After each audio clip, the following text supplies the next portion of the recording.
अभी 2 दिन पहले मैं कनाडा में G7 समिट के लिए वहां था और अमेरिका के राष्ट्रपति ट्रंप ने मुझे फोन किया। उन्होंने कहा कि अब कनाडा तो आए ही हैं, तो वॉशिंगटन होकर के जाइए, साथ में खाना खाएंगे, बातें करेंगे।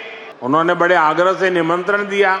मैंने अमेरिका के राष्ट्रपति को कहा कि आपका निमंत्रण के लिए धन्यवाद, मुझे तो महाप्रभु की धरती पर जाना बहुत जरूरी है। একটা হুমকি ছোড়া হয়েছিল দিল্লির দিকে, কিন্তু কাঁপুনি ধরল মুম্বাইয়ে। রাশিয়ার তেল, আম্বানির আত্মসমর্পণ, মোদির নীরবতা, গ্যাংস্টার ঢঙে ট্রাম্পের হুঁশিয়ারি, সব মিলিয়ে এটা শুধু ভারত আমেরিকার গল্প নয়, এটা নতুন বিশ্ব ব্যবস্থার অশনি সংকেত, যেখানে আন্তর্জাতিক আইন নয়, চলবে শক্তির ভাষা, যেখানে বন্ধুত্ব নয়, চলবে ভয়। এর চেয়েও মারাত্মক প্রশ্নটা হলো কারা শাসন করবে সেটা নয়, প্রশ্নটা হলো বাকিদের আদৌ বাঁচতে দেওয়া হবে তো? নমস্কার, আমি মধুরিমা ভৌমিক আর দৈনিক সংবাদ অনলাইনে আপনারা দেখছেন। সত্যি আসলে বেদনাদায়ক। বিশ্ব রাজনীতিতে প্রায়ই দেখা যায় তীর ছোড়া হয় একজনের দিকে, কিন্তু আঘাত লাগে অন্য কারোর গায়ে। ট্রাম্প মোদির সাম্প্রতিক ঘটনায় তার জলজ্যান্ত উদাহরণ। 2 দিন আগেই ট্রাম্প প্রকাশ্যে মোদি সরকারকে চাপে ফেলার চেষ্টা করেছেন। রাশিয়া থেকে তেল আমদানির প্রশ্নে তিনি সাফ হুঁশিয়ারি দেন, ভারত যদি রাশিয়ান তেল আমদানি বাড়ায় তাহলে আমেরিকা আরো বেশি ট্যারিফ চাপাবে।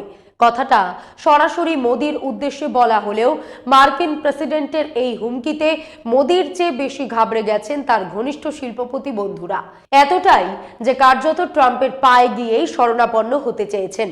বেদনাদায়ক হলেও সত্যিটা হলো ট্রাম্পের আগেও শুধু মোদিকে একা নয়, তার সঙ্গে তার ঘনিষ্ঠ শিল্পপতি মুকেশ আম্বানিকেও এই বলে সতর্ক করেছিলেন যে ভারতের কিছু কোম্পানি রাশিয়া থেকে তেল আনছে, এটা চলবে না। এরপর যা হলো তা আরো তাৎপর্যপূর্ণ। মার্কিন সংবাদ সংস্থা ব্লুমবার্গ 5ই জানুয়ারি খবর করে দেয়, ট্রাম্পের হুমকির পরও রিলায়েন্সের 3টি বড় ট্যাঙ্কার রাশিয়া থেকে তেল নিয়ে জামনগরের তাদের পেট্রোকেমিক্যাল কারখানার দিকে রওনা হয়েছে। এক খবরেই রিলায়েন্স অন্দরে তোলপাড় শুরু হয়ে যায়।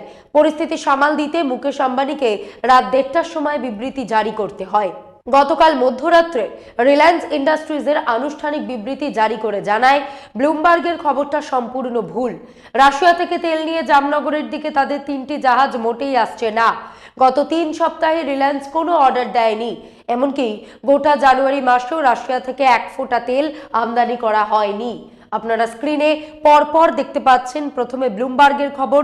ব্লুমবার্গের খবরের শিরোনাম, ships with Russian oil signal Reliance plant as destination. এরপরে দেখতে পাচ্ছেন রিলায়েন্সের বিবৃতি উদ্ধৃত করে বিজনেস টুডে এবং ফাইন্যান্সিয়াল এক্সপ্রেসে প্রকাশিত খবর। ভারতের রুশ তেল নীতি নিয়ে ব্লুমবার্গ টিভি 1 ঘন্টা 35 মিনিটের একটি স্পেশাল বুলেটিন প্রকাশ করে। ব্লুমবার্গের এই রিপোর্ট এবং তার সঙ্গে ভারতের উপর ডোনাল্ড ট্রাম্পের শুল্ক আরোপের হুমকির প্রভাবে গতকাল 6ই জানুয়ারি ভারতীয় শেয়ার বাজারে বিদেশি বিনিয়োগকারীদের মধ্যে ব্যাপক চাঞ্চল্য ছড়িয়ে পড়ে। 6ই জানুয়ারি একদিনে বিদেশি বিনিয়োগকারীরা ভারতীয় বাজার থেকে প্রায় 1057 কোটি টাকার পুঁজি তুলে নেয়। এর সবচেয়ে বেশি প্রভাব পড়ে রিলায়েন্স ইন্ডাস্ট্রিজের ওপর। রিলায়েন্সের শেয়ারের দাম প্রায় 5.18% পর্যন্ত পড়ে যায়। এর ফলে একদিনেই রিলায়েন্সের বাজার মূলধন থেকে কয়েক হাজার কোটি টাকা মুছে গেছে। মোদির উদ্দেশ্যে ট্রাম্পের এক হুমকিতে গতকাল দিনের শুরুতে প্রায় 431.95 পয়েন্ট পর্যন্ত পড়ে গেছিল। শুধুমাত্র রিলায়েন্সের ওপরই নয়, এই শুল্ক যুদ্ধের আশঙ্কায় আইটি এবং অটোমোবাইল শিল্পের স্টক থেকেও বিদেশি প্রাতিষ্ঠানিক বিনিয়োগকারীরা, সংক্ষেপে যাদের এফআইআই বলা হয়, শেয়ার বিক্রি করে ডলার তুলে নিতে শুরু করে। শেয়ার বাজার থেকে মূল প্রসঙ্গে ফিরে আসি, অর্থাৎ ব্লুমবার্গের ওই খবর প্রকাশের পরে আম্বানি সাহেব কার্যত বলে দিলেন, ট্রাম্প সাহেব, আমরা বহুদিন ধরেই তেল আনছি না, ভবিষ্যতেও আনবো না, যাকে বলে টোটাল সারেন্ডার। যেন মহারাজের আগে উজিরই নতজানু হয়ে গেলেন। এখন প্রশ্ন হলো, ট্রাম্প তো এই বলে ক্রমাগত বার্তা দিচ্ছিলেন নরেন্দ্র মোদীকে যে রাশিয়ার দিকে তাকাবে না, রুশ তেল নেবে না, তাহলে মাঝখানে আম্বানি সাহেব কেন এত তাড়াতাড়ি আত্মসমর্পণ করলেন? সম্ভবত আম্বানির আশঙ্কা ছিল, যদি মার্কিন সংস্থাগুলোর কাছে রিপোর্ট চলে যায় যে রিলায়েন্স রাশিয়া থেকে তেল নিচ্ছে, তাহলে কি আমেরিকা রিলায়েন্সকে ব্ল্যাকলিস্ট করবে? সম্ভবত এই ভয়টাই কাজ করেছে। এই মুকেশ আম্বানি 1 বছর আগে সস্ত্রীক ওয়াশিংটন ডিসির ক্যাপিটাল হিলে ট্রাম্পের শপথ গ্রহণ সমারোহে তার আগের রাত্রে ট্রাম্পের দেওয়া নৈশভোজ অনুষ্ঠানে আমন্ত্রিত ছিলেন। ওই ক্যান্ডেল লাইট ডিনারে সারা বিশ্ব থেকে মাত্র 100 জন বিশিষ্ট অতিথি আমন্ত্রিত ছিলেন, যার মধ্যে আম্বানি দম্পতি ছিলেন অন্যতম। এরপর গত বছর মে মাসে কাতারের আমির Sheikh Tamim bin Hamad Al Thani Donald ট্রাম্পের সম্মানে একটি রাষ্ট্রীয় নৈশভোজের আয়োজন করেছিলেন। কাতারের দোহা লুসেইল প্রাসাদে সেই অনুষ্ঠানে যোগ দিতে বিশেষ বিমানে দোহা উড়ে গেছিলেন মুকেশ আম্বানি। ভিডিও ফুটেজে দেখা গেছিল মুকেশ আম্বানি ট্রাম্প কাতারের আমিরের সঙ্গে অত্যন্ত উষ্ণভাবে অভিবাদন বিনিময় করছেন। ওই অনুষ্ঠানে ইলন মাস্কও উপস্থিত ছিলেন। এহেন আম্বানি সাহেব কি আজ এতটাই ভীত?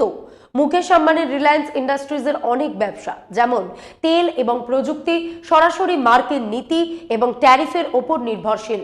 ট্রাম্প ক্ষমতায় আসার পর ভারতের ওপর নতুন করে শুল্ক চাপানোর যে হুমকি দিচ্ছেন, সেই আবহে আম্বানির এই ব্যক্তিগত যোগাযোগ বা সখ্যকে অত্যন্ত তাৎপর্যপূর্ণ বলে মনে করেন কূটনীতিকরা। অনেকে মনে করেন ট্রাম্প যখন বলেন Modi is trying to make me happy, তার পেছনে পর্দার আড়ালে থাকা এই ধরনের বাণিজ্যিক যোগাযোগগুলোরও একটা বড় ভূমিকা থাকতে পারে। প্রশ্ন হলো, তাহলে কি ট্রাম্পকে ঘিরে এমন ফিয়ার সাইকোসিস কাজ করছে বিশ্ব জুড়ে, বিশেষ করে বিশ্বের কর্পোরেট মহলে? ট্রাম্প কি পুরোপুরি বদলে গেছেন?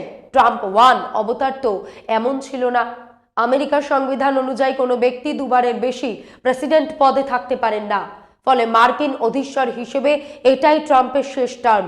তাই কি ট্রাম্প 1 এর চেয়ে ট্রাম্প 2 একেবারে ভিন্ন, বিধ্বংসী অবতার? তিনি এমন এক গ্যাংস্টারের ভূমিকায় অবতীর্ণ হয়েছেন যেখানে শুধু রাজনৈতিক নেতারই নয়, কর্পোরেট দুনিয়াও আতঙ্কিত।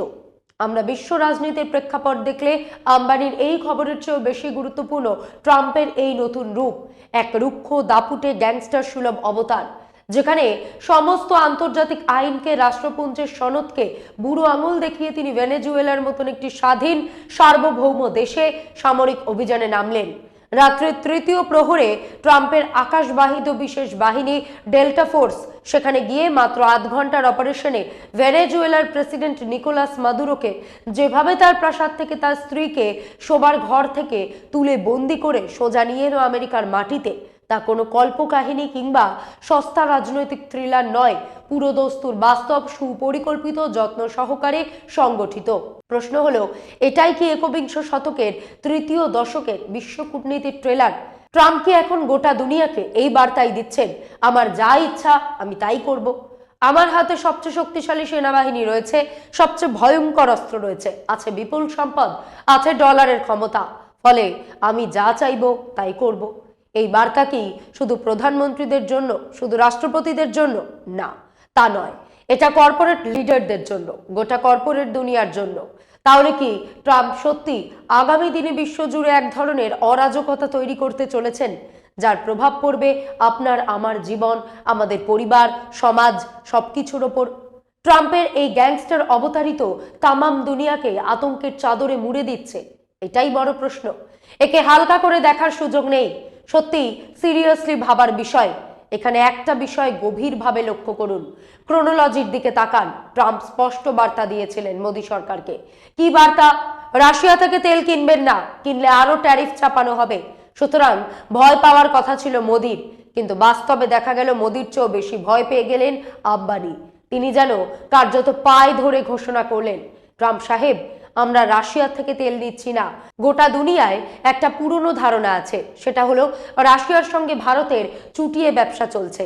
আসলে ভারতের মিডিয়া এবং ক্ষমতার কাঠামোর মধ্যে এখন দুটো বিশাল স্তম্ভ, একটা আদানি আর একটা আম্বানি।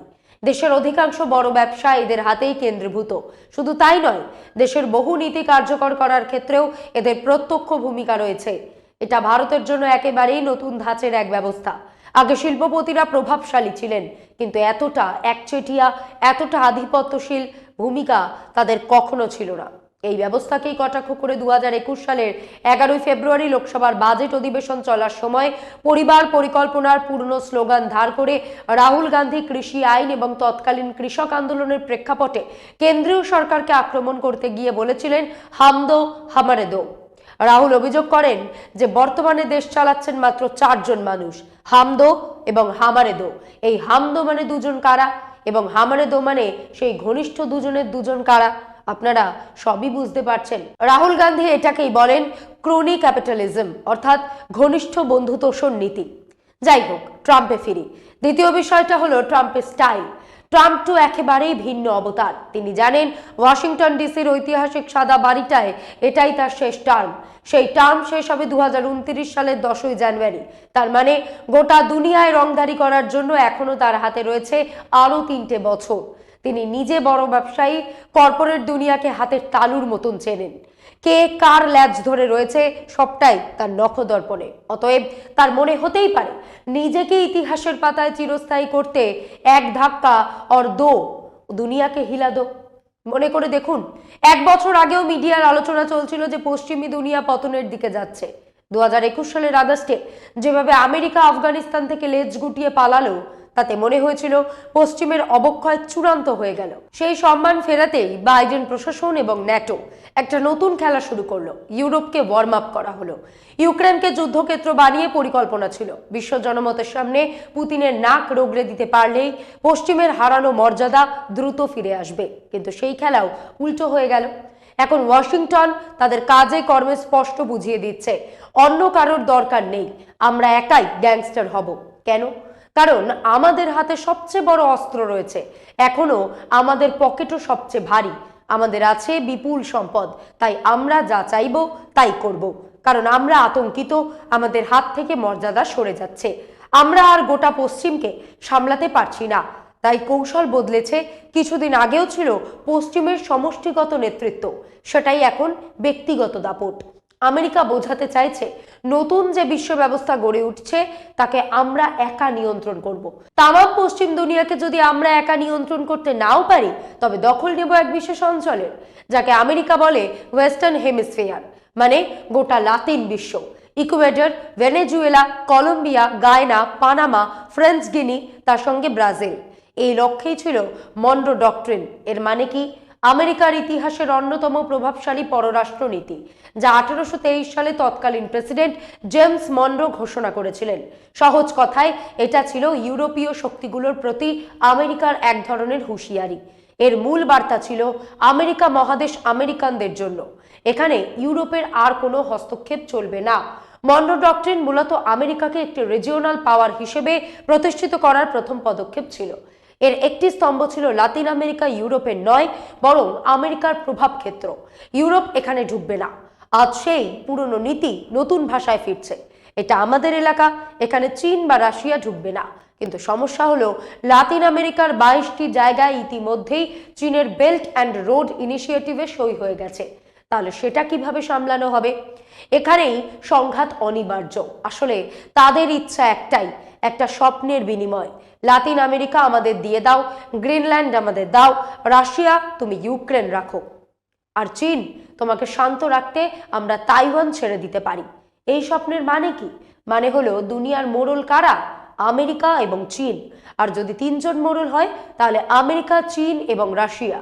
তাহলে সেটা হবে এক ত্রিমুখী বিশ্ব ব্যবস্থা, এক ট্রায়াঙ্গুলার ওয়ার্ল্ড অর্ডার। অর্থাৎ এটাই সেই বিশ্ব ব্যবস্থা যার বীজ হেনরি কিসিঞ্জার বপন করেছিলেন 1971-72 সালে।